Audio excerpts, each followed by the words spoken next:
नमस्कार, मैं हूं दीपाली राणा। आप देख रहे हैं योर मनी, पर्सनल फाइनेंस से जुड़ा हमारा स्पेशल शो जो हर रोज हम लाते हैं ताकि आपकी हेल्प कर सके पोर्टफोलियो बनाने में, पोर्टफोलियो को बेहतर बनाने में। आपके पास किसी भी तरीके का क्वेश्चन हो म्यूचुअल फंड से जुड़ा हुआ, जानना चाहते हो क्या स्ट्रैटेजी होनी चाहिए, पोर्टफोलियो को बेहतर कैसे बना सकते हैं, कैसे अपने गोल को अचीव कर सकते हैं, कोई भी सवाल बेसिकली अगर आपके पास है तो आप अपने क्वेश्चन हमें लिख भेज सकते हैं। yourmoney@nw18.com हमारी ईमेल आईडी है। इसके अलावा आप हमें फेसबुक, ट्विटर पर भी सवाल भेज सकते हैं। आस्क आवाज हैशटैग लिखिए, आस्क आवाज योर मनी लिखिए और अपने क्वेश्चन हमें लिख भेजिए। तो शो देख भी सकते हैं, अपने शो रिलेटेड क्वेश्चंस पोस्ट भी कर सकते हैं। अब मिलवाते हैं आज के मेहमान से। हमारे साथ हैं फिनफिक्स रिसर्च और एनालिटिक्स के फाउंडर प्रबलीन वाजपेयी। प्रबलीन, नमस्कार, स्वागत है आपका। और आज क्वेरीज लेने से पहले आज बात करते हैं माइक्रो कैप फंड्स के बारे में कि माइक्रो कैप म्यूचुअल फंड्स कौन से होते हैं, क्या फायदे हैं इस कैटेगरी के, क्या नुकसान है, कौन सी कैटेगरी ऑफ इन्वेस्टर्स को ये सूट करते हैं। तो प्रबलीन बताइए, क्या व्यू है आपका माइक्रो कैप म्यूचुअल फंड्स के बारे में, क्या सजेशंस? नमस्कार दीपाली जी। माइक्रो कैप्स को पहले हम लोग थोड़ा सा समझते हैं हमारे दर्शकों के लिए कि क्या होते हैं। जितनी भी कंपनीज भारतीय स्टॉक एक्सचेंज पे लिस्टेड हैं, वो अपने मार्केट कैप के हिसाब से, यानी कि कंपनी कितनी बड़ी है उसके share price multiplied by the number of shares जितने मार्केट में होते हैं, जब उनको मल्टीप्लाई करके हमारे पास मार्केट कैप आता है। और उस रैंकिंग के हिसाब से जितनी भी कंपनियां लिस्टेड हैं, हर कंपनी को एक रैंक दिया जाता है। अब 2017 में सेबी का एक सर्कुलर आया था जहां पे इन्वेस्टमेंट्स को ज्यादा स्ट्रीमलाइन करने के लिए और इन्वेस्टमेंट यूनिवर्स को बहुत क्लियरली डिफाइन करने के लिए उनने ये बताया कि हम पहली 100 कंपनियों को लार्ज कैप में हम बोलेंगे। उसके बाद जो आपकी 101 से 250 हैं, हम उनको मिड कैप्स बोलते हैं। और उनके सर्कुलर के हिसाब से एम्फी हर साल एक रिपोर्ट भी निकालता है, साल में 2 बार, जहां पे इन कंपनियों की रैंकिंग आती है। वहां पे दीपाली जी, तो 251st ऑनवर्ड जितनी भी कंपनियां हैं, 5000 से ज्यादा कंपनियां हैं, वो सारी उनके सामने एक्चुअली स्मॉल कैप लिखा जाता है। यानी कि सेबी के हिसाब से माइक्रो कैप का कोई डेफिनेशन अब तक नहीं है, पर इंडस्ट्री में हम ये मान के चलते हैं कि जितनी कंपनियां टॉप 500 के बियॉन्ड है, उनको हम माइक्रो कैप एक इंडस्ट्री एक्सेप्टेड डेफिनेशन के तहत बुलाते हैं। ऐसा इसलिए भी है क्योंकि जितना निफ्टी 500 जितनी कंपनियों को एक साथ कॉम्पोजिट जितना रिप्रेजेंटेशन करता है, वो करीबन 96% है मार्केट कैप ओवरऑल जितना इंडियन स्टॉक एक्सचेंज का है।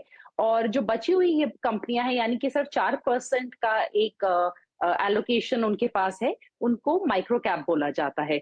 और 2021 में एक नया इंडेक्स भी आया था निफ्टी का, माइक्रो कैप 250।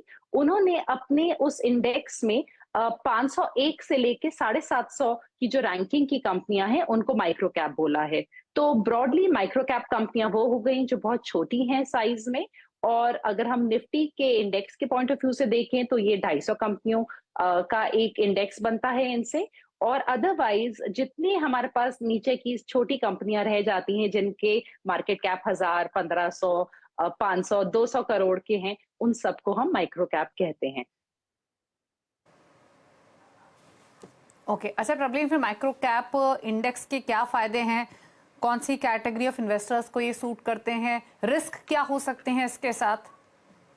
जी, सो दीपाली जी, अब तक अगर किसी निवेशक को माइक्रो कैप फंड्स बहुत और स्टॉक्स इनफैक्ट बहुत इन्वेस्टर्स को एंटाइज करते हैं, अब तक म्यूचुअल फंड के थ्रू इनमें पैसा लगाने का कोई ज्यादा ऑप्शन नहीं था। 1 जून जुलाई में मोतीलाल ओसवाल पहला फंड लेके आए हैं जो स्पेसिफिकली माइक्रो कैप की तरफ एक पैसिव इन्वेस्टिंग का रास्ता दिखाता है। और ये निफ्टी का जो 250 इंडेक्स है माइक्रो कैप, उसको ट्रैक करता है। पर अगर हम एक दूसरे लिहाज से देखें तो हमारे पास जितने स्मॉल कैप फंड्स हैं, एक्चुअली वो भी इन कंपनियों में इन्वेस्ट कर सकते हैं, बिकॉज स्मॉल कैप्स की जो डेफिनेशन है और जो माइक्रो कैप्स की है, वो एक तरीके से हम सिनोनिमस और ओवरलैपिंग यूज करते हैं। बट निवेशकों के पास एक पैसिव स्ट्रैटेजी आ गई है माइक्रो कैप 250 इंडेक्स, और इसका बहुत ही ज्यादा शानदार प्रदर्शन रहा है। ईयर टू डेट 70% के अब तक रिटर्न्स दिए हैं।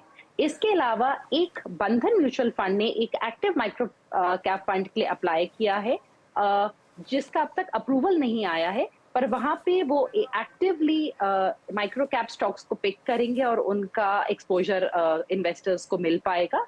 और ये एक बहुत ही हाई रिस्क रिवॉर्ड स्पेयर है, यानी कि आप काफी ज्यादा जोखिम उठाएंगे और उसी तरीके से आपके रिटर्न की जो पोटेंशियल है वो भी काफी ज्यादा है। तो डेफिनेटली दीपाली जी, ये उन्हीं के लिए सूटेबल हैं जो एक तो मार्केट्स में पहले पैसा लगा चुके हैं, लार्ज कैप मिड कैप्स में, और उतार चढ़ाव को समझते हैं, जोखिम ज्यादा है, पिछले रिटर्न देख के पैसा नहीं लगा रहे। जैसे अभी ईयर टू डेट 70% है, तो अभी जाके आप पैसा लगा लीजिए, शायद घाटे का सौदा होगा। बहुत जरूरी है कि इनमें आप तब पैसा लगाएं जब बल्कि आप एक डिप देखें मार्केट्स में और एक पेसिमिज्म हो, एंड उसके अलावा एक हाई रिस्क एपेटाइट इन्वेस्टर के लिए ये सूटेड है। ओके, चलिए, तो काफ़ी सारी बातें आपको बताई गई हैं माइक्रो कैप फंड्स के बारे में, और माइक्रो फंड्स होते क्या हैं, कहाँ इन्वेस्ट करते हैं, किन कैटेगरी ऑफ इन्वेस्टर्स इनको देख सकते हैं। चलिए अब सवाल जवाब के सिलसिले को शुरू करते हैं, और सवाल पूछने के लिए हमारे साथ जितेंद्र है पुणे से। जितेंद्र जी नमस्कार, बताइए क्या क्वेश्चन है आपका। शुरू करते हैं। जितेंद्र प्लीज अपने ऑडियो कम कीजिए आप अपने टीवी की, और अपना सवाल पूछिए। टीवी के जरिए बात मत कीजिए वरना आपकी ऑडियो क्लियर नहीं आएगी। गुड इवनिंग मैडम, मेरा 1 साल से 14,500 बताइए क्या सवाल है आपका। वैल्यू मैम मेरा 1.5 लाख है, तो मुझे 17 साल में 1 करोड़ का चाहिए था, और मेरा पोर्टफोलियो रिव्यू करने का था। ठीक है, पूछ लेते हैं। तो जैसे इन्होंने बताया, इनके पास 14,500 की SIP है, 1.5 लाख की पोर्टफोलियो की वैल्यू है, 17 साल में इनका 1 करोड़ का टारगेट है। और अगर इनके हम फंड्स देखें तो Canara Robeco small cap, Kotak emerging equity, Axis small cap, SBI small cap, पारंपरिक flexi cap, Mirae Asset emerging blue chip, Quant multi asset, SBI focused equity, यानी इन शॉर्ट काफी सारे फंड्स इनके पास हैं। 500 रुपए, 6,000, 2,000, 1,000 की SIP कर रहे हैं। 14,500 के लिए इतने सारे फंड्स की क्या जरूरत है, और क्या सजेशन रहेगा इनके लिए। जी दीपाली जी, जितना ये इन्वेस्टमेंट कर रहे हैं, इनका जो टारगेट है वो अचीव हो सकता है अगर हम 11 से 12% के एक रियलिस्टिक रिटर्न्स को लेके चलें नेक्स्ट 17 इयर्स में, तो इनका 1 करोड़ का टारगेट पूरा हो जाएगा। बट थोड़ा सा जितेंद्र जी को इस चीज का ध्यान देना है कि आज से 17 साल बाद अगर 6% का भी इन्फ्लेशन रहेगा, तो उस पैसे की कीमत आज के करीबन 37 लाख के करीब होगी। तो यानी कि अगर परचेजिंग पावर के पॉइंट ऑफ व्यू से अपना निवेश देख रहे हैं, तो उनको करीबन 2.5 करोड़ की एक्चुअली जरूरत होगी, अगर उनको आज का 1 करोड़ उस टाइम पे भी चाहिए, मतलब in terms of purchasing power, तो उसके लिए उनको अपना इन्वेस्टमेंट को थोड़ा बढ़ाना होगा। अगर 10% का भी स्टेप अप कर लेंगे दीपाली जी, देन ऑल्सो ये 1.6 करोड़ आराम से जुटा पाएंगे इन 17 सालों में। जैसा आपने बोला, इनके पास ऑलरेडी बहुत ज्यादा फंड्स हैं, 10 फंड्स हैं, और जिसमें छोटा छोटा एलोकेशन है, और काफी एक उनमें से बीच में से बड़ा एलोकेशन इन्होंने मल्टी एसेट फंड में किया है। तो क्योंकि बहुत लंबे समय का पोर्टफोलियो है, मुझे लगता है मल्टी एसेट फंड की यहाँ पे रिक्वायरमेंट नहीं है। इनफैक्ट 3 से 4 फंड ओवरऑल हो जिनमें एक्टिव और पैसिव का कॉम्बिनेशन हो, वो मेरे ख्याल से सबसे अच्छा है। 3 स्मॉल कैप में से कैनरा रोबेको को कंटिन्यू कर लें, बाकी दोनों को अभी स्टॉप कर सकते हैं। एक मिड कैप फंड को कंटिन्यू कर लें, कोटक के मिड कैप फंड को अपना कंटिन्यू कर लें, और मेरे ख्याल से इसके अलावा फ्लेक्सी कैप फंड जो इनके पास है उसको कंटिन्यू कर ले। फंड्स कोई भी बहुत अच्छे या बुरे नहीं है, बट पोर्टफोलियो इनका ऑलरेडी बहुत क्लटर्ड है, और उसको स्ट्रीमलाइन करने की हम कोशिश कर रहे हैं। मेरे ख्याल से 3 फंड्स के साथ भी अगर ये आगे चलेंगे, तो 5-5 हजार का, 4,500 का इनका इन्वेस्टमेंट उनमें हो सकेगा। तो मेरे ख्याल से वो उनको आगे चल के ईज देगा अपने पोर्टफोलियो को मैनेज करने में। ओके, तो स्ट्रैटेजी बिल्कुल क्लियर है। एक तो इतना बड़ा पोर्टफोलियो ना रखें, पहली बात। थोड़ा सा इसको ठीक करने की सलाह है। आपके पोर्टफोलियो में काफ़ी सारी कैटेगरीज मौजूद हैं, और जैसे प्रवीण ने बताया, एक लार्ज एलिमेंट, एक और एक mid cap multi asset fund में आपने इन्वेस्टमेंट की हुई है। तो इतने सारे फंड्स की जरूरत नहीं है, थोड़ा सा छोटा करें। यूजुअली हम कहते हैं, तमाम एक्सपर्ट्स कहते हैं, सेक्टोरल थीमेटिक फंड को अवॉइड करना चाहिए। तो बाकी आपका पोर्टफोलियो अगर आप थोड़ा सा कंसोलिडेट कर लेंगे तो ठीक रहेगा। हालांकि जितनी आप इन्वेस्टमेंट्स कर रहे हैं उसमें आप अपना गोल को हासिल कर सकते हैं। बात करते हैं आशीष शाह से, अहमदाबाद से हमारे साथ मौजूद हैं। आशीष नमस्कार, बताइए क्या सवाल है आपका। मैडम, मेरे 3 डॉटर्स है।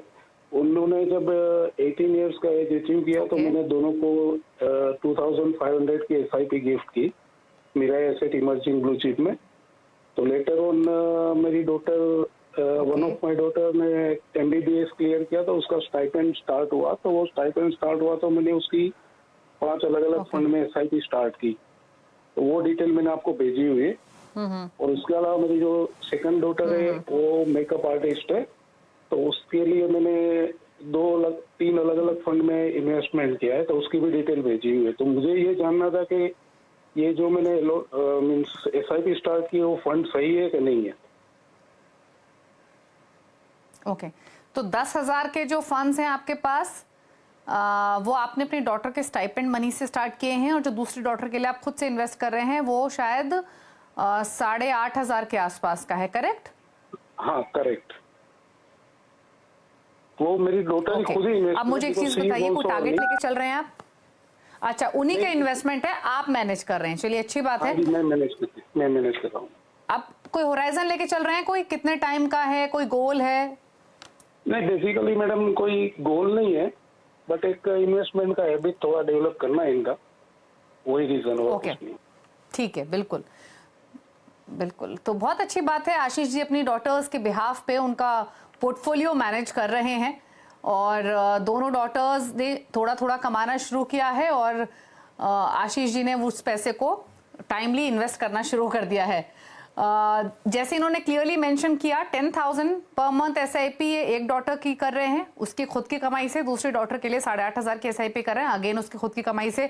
दोनों पोर्टफोलियो में अगर बताऊं तो अलग अलग देख लेते हैं प्रबलीन। एक पोर्टफोलियो में है ICICI Pru large and mid cap, ICICI Pru Nifty 50 index fund, ICICI Pru small cap, SBI contra, HDFC gold fund, इन पांचों में 2,000 ईच डाल रहे हैं। इसके अलावा जो 8,500 की छोटी डॉटर की पोर्टफोलियो SIP है उसमें Nippon India large cap 1,000 per month, मेरे asset emerging blue chip 5,000 per month, और Kotak Nifty next 50 index fund में 2,500 पर मंथ। बताइए कैसा लग रहा है आपको इनका पोर्टफोलियो? कोई गोल लेके नहीं चल रहे हैं, long term vision for sure है। मेरे ख्याल से दीपाली जी, या डेफिनेटली एक बहुत अच्छी बात है कि अपनी डॉटर्स को एनकरेज करने के लिए उन्होंने ऑलरेडी इन्वेस्टमेंट्स की शुरुआत की है। यहाँ पे एक दो चेंजेस थोड़े से मैं बताना चाहूंगी कि एक mid cap fund I think passive strategy जोड़ी जा सकती है दोनों बच्चों के लिए, एल्डर डॉटर दोनों, क्योंकि ट्विंस है, दोनों डॉटर्स के लिए एक एक जोड़ी जा सकती है।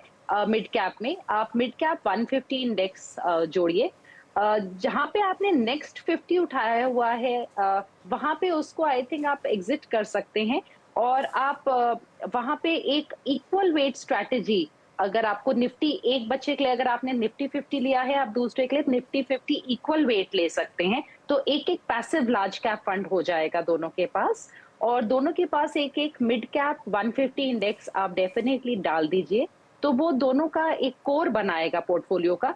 उसके अलावा जो बच्चों के ऑलरेडी मेराई के फंड चल रहे हैं या आपने स्मॉल कैप की एडिशन की है वो ठीक है, but ICICI large and mid is also mid and large cap space से और मेरे का भी है, तो वहां हम देख रहे थे कि थोड़ा डुप्लीकेशन आ रहा है ओवरऑल, और लार्ज कैप के साथ भी उसका डुप्लीकेशन होता है, तो प्रॉबेबली उनमें से एक आप एग्जिट कर सकते हैं जो लार्ज मिड वाला फंड है। इसके अलावा कोर ये होगा जो आपके पोर्टफोलियो का कि एक एक पैसिव स्ट्रैटेजी लार्ज कैप में और एक एक पैसिव स्ट्रैटेजी मिड कैप में। ओके, चलिए, तो ये सजेशन आपको दिए गए हैं आपके पोर्टफोलियो को लेकर। अगर प्रॉब्लम कुछ नेम्स भी आप इन्हें सजेस्ट करना चाहें स्पेसिफिक फंड्स के? दीपाली जी, जहाँ पे इक्वल वेट स्ट्रैटेजी है निफ्टी की, वो 3-4 फंड हाउस के द्वारा अवेलेबल है। DSP का है, इनके ICICI का है, HDFC का है। उनमें से जो पुराना फंड है देख सकते हैं, थोड़ा सा ट्रैकिंग एरर का, क्योंकि वह अंदाजा अच्छा लग जाता है। और मिड कैप 150 में मेरे ख्याल से बिकॉज इनने ICICI से लार्ज एंड मिड कैप उठाया हुआ है, अगर इसको स्टॉप करके मिड कैप इंडेक्स जोड़ें तो चाहे ICICI का ही ले लें। थोड़ा फंड हाउस वाइज डाइवर्सिफिकेशन अच्छी रहती है, तो ओवरऑल कभी भी एक फंड हाउस से बहुत ज्यादा फंड ना जोड़ें, चाहे एक्टिव हो पैसिव हो। और वैसे जो इनने शुरुआत की है पैसे इन्वेस्टमेंट की, उसमें नेक्स्ट 20 इयर्स में अपने बच्चों के लिए ये एक डॉटर के लिए 1 करोड़ से ज्यादा का कॉर्पस और दूसरी डॉटर के लिए भी करीबन 70 लाख का कॉर्पस जमा हो जाएगा इवन इन इन्वेस्टमेंट्स के साथ। ओके, चलिए, तो अच्छी बात है, 1-1 करोड़ आप कमा सकेंगे लॉन्ग टर्म में, और फंड्स आपको बताए गए हैं, पोर्टफोलियो पर राय दी गई है। चलिए, रुक रहे हैं इसके साथ एक ब्रेक के लिए। ब्रेक पर कुछ और क्वेश्चंस को शामिल करेंगे। आप देखते रहिए योर मनी।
देख रहे हैं योर मनी। प्रवीण वाजपेयी हमारे साथ मौजूद हैं आपके सभी क्वेरीज को आंसर करने के लिए। फटाफट सवाल लेते हैं। हरीश सिंह का ईमेल के थ्रू मुंबई से भेजा है।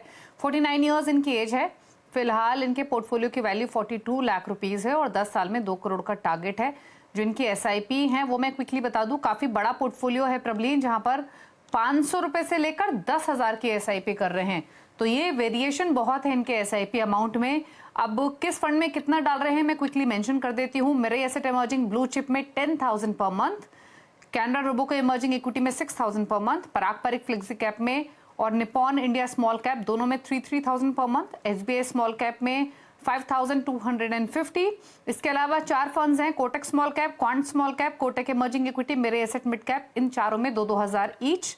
और साथ ही Kotak flexi cap, Franklin small cap में 1,500 ईच है, एक्सिस स्मॉल कैप में 1,000 रुपए महीना, इन्वेस्को इंडिया टैक्स प्लान में 500 पर मंथ। तो इनके इस पोर्टफोलियो पर रहा है। प्लस 10 इयर्स में 2 करोड़ का टारगेट कितना लाइकली है, कंसीडरिंग ऑलरेडी पोर्टफोलियो की वैल्यू 42 लाख रुपीज है।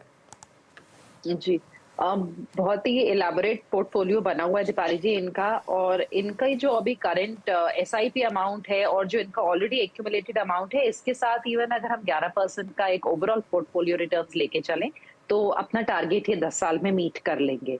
क्योंकि हमें करेंटली नहीं पता कि जो 42 लाख किस स्कीम में कितना है, तो थोड़ा सा एग्जिट बताना मुश्किल है। बिकॉज इनके पास तकरीबन 6 स्मॉल कैप फंड्स हैं।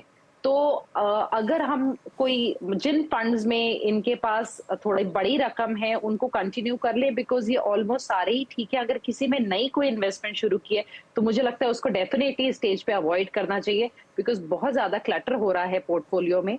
स्मॉल कैप्स को ओवरऑल अगर हम एसआईपी अमाउंट के हिसाब से एलोकेशन देखें तो करीबन 45% सिर्फ स्मॉल कैप्स में इनकी एसआईपी जा रही हैं। उसके अलावा जैसे आपने बोला, लार्ज और मिड कैप के 2 फंड्स हैं जिनमें मिला के 16,000 जा रहा है। उसमें भी एलोकेशन काफी है। इनके पास कोई भी प्योर लार्ज कैप का फंड नहीं है या कोई भी पैसिव स्ट्रैटेजी नहीं है। मेरे ख्याल से 2-3 चीजें कर सकते हैं। एक तो इनने टैक्स का फंड ले रखा है 500 रुपए, अगर उसकी रिक्वायरमेंट नहीं है तो उसमें एसआईपी स्टॉप कर दे। इसके अलावा 1-2 अपने जो रिसेंटली एडेड स्मॉल कैप्स हैं उनको स्टॉप कर दे और जो एग्जिस्टिंग है उसको कंसोलिडेट करे। फ्लेक्सी कैप फंड की मेरे ख्याल से अगेन हमारे पास रिक्वायरमेंट नहीं है। हमारे पास 2 लार्ज मिड कैप स्पेस से फंड्स हैं, उनके साथ कंटिन्यू कर सकते हैं। तो ओवरऑल दीपाली जी यहाँ पे थोड़ा सा कंस्ट्रेंट ये है कि अगर हमें एलोकेशंस पता हो फंड वाइज तो एग्जिट कॉल लेनी ज्यादा इजी है। पर जहां पे इनका मेरे ख्याल से ओवरऑल एलोकेशन कम है वहां से इनको डेफिनेटली निकलना चाहिए, बिकॉज सारे फंड्स ठीक हैं बट नंबर ऑफ फंड्स को रिड्यूस करना यहाँ पे बहुत जरूरी है, वरना और ये क्लटर बढ़ेगा जैसे जैसे एसआईपी अमाउंट्स इनके आगे चल के। तो हरीश जी बिल्कुल स्ट्रैटेजी क्लियर है, फंड्स आपके सही हैं, पोर्टफोलियो ठीक है, लेकिन बहुत ज्यादा फंड्स है, इतने ज्यादा फंड्स की जरूरत नहीं है। प्लीज इसको छोटा कीजिए। आप जैसे आपको प्रबलीन ने बताया है उस हिसाब से आप एडजस्टमेंट कर सकते हैं। फ्लेक्सी कैप से पैसे निकालकर आप मिड कैप फंड्स में डाल सकते हैं। स्मॉल कैप फंड में आपका एक्सपोजर काफी ज्यादा है, 4-5 फंड्स आपने रखे हुए हैं, उसको थोड़ा सा कम आप कीजिए। और अगर एटीसी के थ्रू आपको टैक्स बेनिफिट की जरूरत नहीं है तो आप टैक्स फंड से भी निकाल सकते हैं। तो थोड़ा सा छोटा कर लीजिए, बाकी आपका पोर्टफोलियो सही है। और रही बात आपके गोल की, तो बहुत आराम से आप अपने 2 करोड़ के टारगेट को विद इन 10 इयर्स हासिल कर लेंगे। 11% के रिटर्न मान के, अगर अच्छी ज्यादा परसेंटेज ऑफ रिटर्न मिला तो शायद 2 करोड़ से ज्यादा की राशि भी आप एक्यूमुलेट कर पाएंगे। तो ये चेंजेस कीजिए अपने पोर्टफोलियो में और इन्वेस्टेड रहिए, और कहीं अटके तो योर मनी तो है ही आपकी मदद के लिए। चलिए प्रबलीन के टॉप 4 फंड्स पूछ लेते हैं। ये बेसिकली उन व्यूअर्स के लिए ही है जो प्रबलीन की चॉइस के साथ पोर्टफोलियो क्रिएट करना चाहते हैं लॉन्ग टर्म विजन के साथ। तो बताइए प्रबलीन, कौन से फंड्स पिक किए हैं आपने?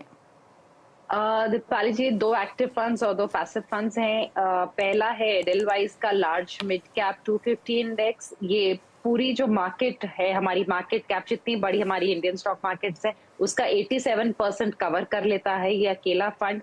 और ये उन लोगों के लिए है जिनके पास एक एक्टिव लार्ज कैप फंड है, कुछ मिड कैप में भी एक्टिव है और अब कुछ पैसिव जोड़ना चाहते हैं। तो मेरे ख्याल से ये एक लार्ज कैप और मिड कैप का एक अच्छा मिश्रण देता है for a passive strategy. Second एक फंड है एसबीआई का मल्टी एसेट फंड। ये इंडेक्सेशन को ये अवेल कर पाएगा, पर not equity allocation taxation, indexation यहाँ पे होगा क्योंकि ये 35% से ज्यादा इक्विटी में अपना मेंटेन करेंगे। और इसको दिनेश बालाचंद्रन जी मैनेज कर रहे हैं। इस फंड को रिसेंटली रीस्ट्रक्चर किया गया है और मेरे ख्याल से यहाँ पे पोटेंशियल है, क्योंकि ये एक स्टेबिलिटी वाली कैटेगरी है जहाँ पे थोड़ा गोल्ड, फिक्स्ड इनकम और इक्विटी रहता है, स्पेशली उन निवेशकों के लिए जो थोड़ा मॉडरेट रिस्क के हैं या फिर उनकी इन्वेस्टमेंट होराइजन 5-6 साल की है। थर्ड है मिराई का एग्रेसिव हाइब्रिड। ये भी उन इन्वेस्टर्स के लिए है जो थोड़ा सा कम रिस्क लेना चाहते हैं और 5 to 7 इयर्स के होराइजन के लिए ही इन्वेस्ट करना चाहते हैं। 8 साल पुराना फंड है, रोलिंग रिटर्न्स करीबन 13 से 14% दिए हैं। एंड फाइनली है डीएसपी का निफ्टी इक्वल वेट इंडेक्स, जो निफ्टी 50 का इक्वल वेट हमें एक्सपोजर देता है। हर 50 जो हमारे स्टॉक्स होते हैं उनमें हर में 2% का एक्सपोजर होगा यहाँ पे। Okay, thank you Praveen, show में आने के लिए, सभी क्वेरीज को आंसर करने के लिए और टॉप 4 फंड्स भी अपने सजेस्ट करने के लिए। Thank you so much. और इसी के साथ एक ब्रेक के बाद भी खबरें जारी है CNBC आवाज पर। नमस्कार।